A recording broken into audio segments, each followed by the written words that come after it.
eden bu aşıkların dertleri, çileleri bitmez tükenmez. Evinde bir ay kalmışsa gurbet elde 1 sene 2 sene kalmıştır muhterem dostlar. İşte aşıklar onun için böyle dertli dertli yazar, çalıp söylerler. Gurbet görmeyen aşık aşık olamaz. Çile görmeyen aşık aşık olamaz muhterem dostlar. Onun için de böyle aşıklar yayla havaları, yanıklı havalardan bahsederler. Ve yine ben Yavuzer şöyle bir şey seslenmiştim.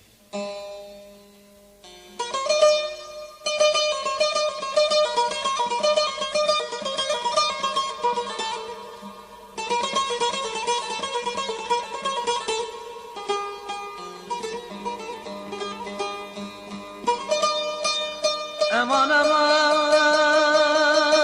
aman aman aman aman aman aman aman aman aman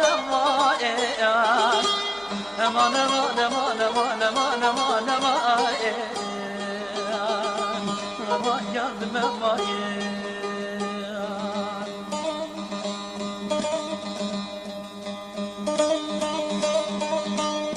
Hala neyine güvenemeyse bir felek, yıllar boyu çektirdiğin yetmez mi vay? Ben hasret koydum bir yar uğruna, gözyaşımı döktürdüğün yetmez mi vay? Aman aman aman aman aman aman aman aman aman aman yan. Aman aman aman aman aman yandım aman. Ben hasret koydum bir yar uğruna, gözyaşımı döktürdüğün yetmez mi vay ay? Aman aman aman aman aman aman aman aman aman aman yan. Sana yetmez mi, sana yetmez mi? Oy, yetmez mi? Oy, oy, oy.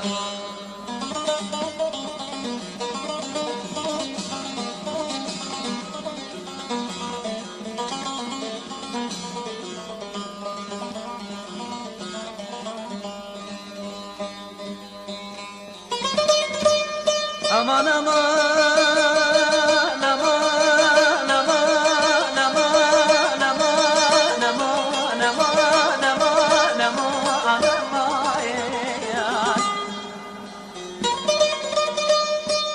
biz ezelden nasibikler vermiştik, el ne dediyse dinlemeyemiştik oy.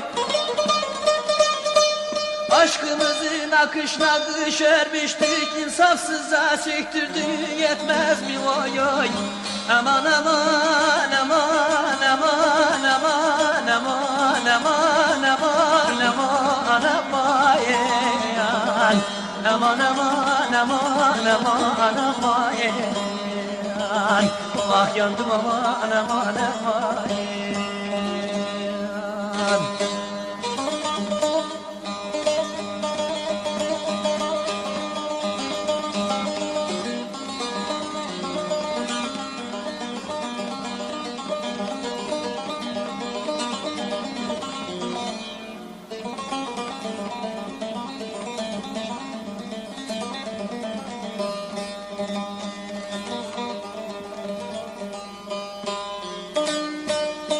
Aman aman aman aman aman aman aman aman aman aman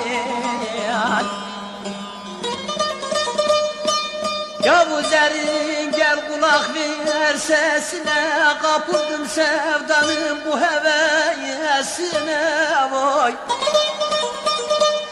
Beni mahkum etti yar kapısına, bu boynumu büktürdüğün yetmez mi?